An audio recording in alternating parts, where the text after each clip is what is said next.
என் பேர் கோபாலகிருஷ்ணன். நான் நாகர்கோவிலில் பிறந்தவன் தான். இந்த இடத்துலையே பிறந்து யங் ஸ்டேஜில் எஸ்எஸ்எல்சி வரை முடிச்சுக்கிட்டு அப்புறம் தொழில் இல்லாமல் நடைபாதையில் தொழில் பண்ண ஆரம்பித்தேன். நடைபாதையில் என்னுடைய தொழில் செருப்பு கடையில் இருந்து ஆரம்பிச்சது. பல வருஷமாக நடைபாதையில் இருந்த பிறகு 2019 இந்த இடத்த எங்களுக்கு நாகர்கோவில் மாநகராட்சி செலக்டட் பண்ணி இங்கே எங்களுக்கு கடையாக அமைச்சு கொடுத்தாங்க. இங்கே இப்போ 6 வருஷம் ஆகுது இந்த தொழிலை பண்ணிக்கிட்டு இருக்கிறேன்.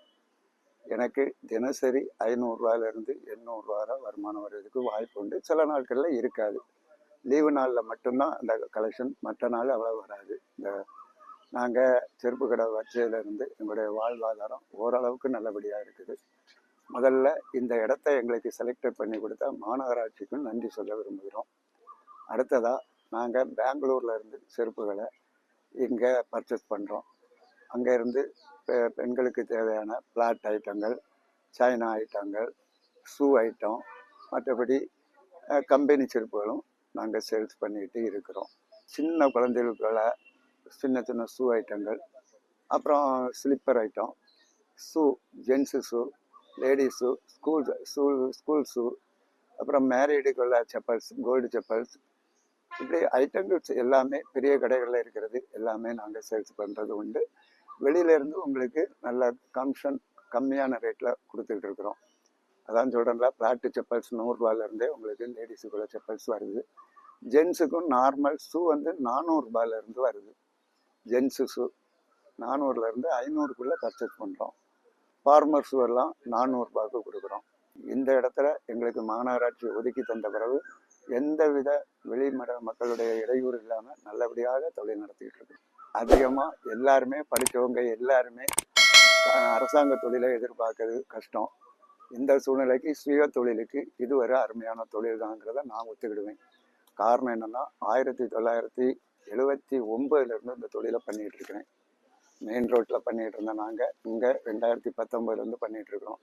இன்னைக்கு வர இந்த வாழ்வாதாரம் எந்தவித இடங்களும் இந்த தொழில் பண்ணலை. சூழ்நிலைகள் சில சந்தர்ப்பங்களில் தொழில் இல்லாமல், அது இயற்கை, வியாபாரம் வர்றதும் இல்லாததும். ஆனால் நார்மல் எங்களுடைய சாப்பாட்டுக்கு அடுத்தவங்களை கையேந்தாமல் நடத்திக்கிட்டு இருக்கிறோம். இதை யங்ஸ்டேஜுகள் இனி வரும் வருங்காலத்தில் உள்ளவங்க தொழில் பண்ணையில், இந்த தொழில் பண்ணையில் எந்தவித பிரச்சனையும் இருக்காது. பயப்பட வேண்டிய அவசியமும் கிடையாது. இந்த தொழிலை பொறுத்தவரையில் நியாயமான முறையில் நம்ம பர்ச்சேஸ் எல்லாத்துக்கும் கொடுத்தோம்னா மக்களுடைய ஆதரவு அதிகமாக இருக்கும். இப்போ பொதுவாக கம்பெனி செருப்பை பொறுத்தவரை 300 ரூபா செருப்பெல்லாம் எங்களுக்கு 65 ரூபா லாபம் கிடைக்கும் 300 ரூபாய்க்கு விற்றால். ஆனால் நாங்கள் 30 ரூபா கம்மி பண்ணி கொடுத்துருவோம். 10% எங்களுக்கும், 12% எங்களுக்கு, 10% கஸ்டமர்ஸ், 20% 22% தான் கொடுப்பாங்க. ஏன்னா நாங்கள் எடுக்கிறது கம்மியாக.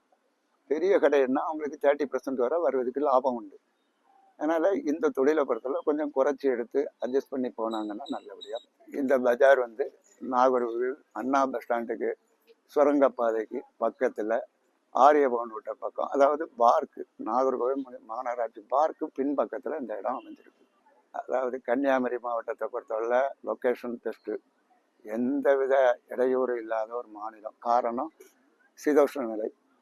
கன்னியாகுமரி மாவட்டம் தமிழ்நாட்டுக்கும் கேரளாவுக்கும் நடுவில் அமைஞ்சிருக்கனால சீதோஷ்ண நிலை சரிசமமாக இருக்கும். அதனால் இங்கே பிறந்ததே பெரிய புண்ணியம்தான் நம்மளை பொறுத்த அளவில். இன்னொரு இடத்துல போனால் இந்த கிளைமேட்டுக்கு இன்றைக்கி கடுமையான வெப்பம்தான் இருந்துகிட்டு இருக்கோம். நம்ம ரெண்டுமே அனுபவிக்கிறோம். அதனால் குமரியில் பிறந்ததை ஒரு பெருசாக நினைக்கிறேன். அதே மாதிரி கன்னியாகுமரி மாவட்டத்தில் அருமையான ஒரு குமரி பகவதி அம்மன், சுசீந்திரம், அப்புறம் திருப்பரப்பு, இப்படிப்பட்ட நீர்வீழ்ச்சிகள் இதெல்லாம் அமைஞ்சிருக்கிறது ஒரு பெரிய சிட்டிக்குள்ள அமைப்பில் தான் இது அமைஞ்சிருக்குங்கிறது என்னுடைய எண்ணம். அதனால் குமரியில் பிறந்ததை சிறப்பாகவே நினைக்கிறேன். மற்ற இடங்களுக்கு போய் சுற்றுலா ஸ்தலம்னு போகிறத குமரிக்கே சுற்றுலா ஸ்தலமாக செல்லக்கூடிய அளவில் நிறைய ஸ்தலங்கள் இருக்குது. இங்கே தான் நம்மளுடைய சிவராத்திரி பூஜைகள் பிரம்மாண்டமான முறையில் நடக்கக்கூடிய ஒரே மாவட்டம் கன்னியாகுமரி மாவட்டம். அது மட்டும் இல்லாமல் கன்னியாகுமரி இன்னொன்று சொல்ல போனால், ஒரு காவல்துறையில் இருந்து திருச்செந்தூர் கோயிலுக்கு காவடி கட்டிக்கு போகக்கூடியது நம்முடைய மாவட்டம். சுசீந்திரம் அம்மனுக்கு, சுசீந்திரத்தில் இருந்து திருவிழான்னா அம்மன் கேரளா போயிட்டு வரக்கூடியது நம்முடைய மாவட்டம். அதாவது மாவட்டங்களை மாநிலங்களை இணைக்கக்கூடிய ஒரு மாவட்டம். எங்களுடைய கடையினுடைய விளம்பரத்தை நல்ல முறையில் செயல்படுத்த மக்களுக்கு தெரியப்படுத்த வருகின்ற கிளிக் குமரி சேனலுக்கு நீங்கள் கிளிக் பண்ணி உங்கள் ஆதரவை கொடுங்க.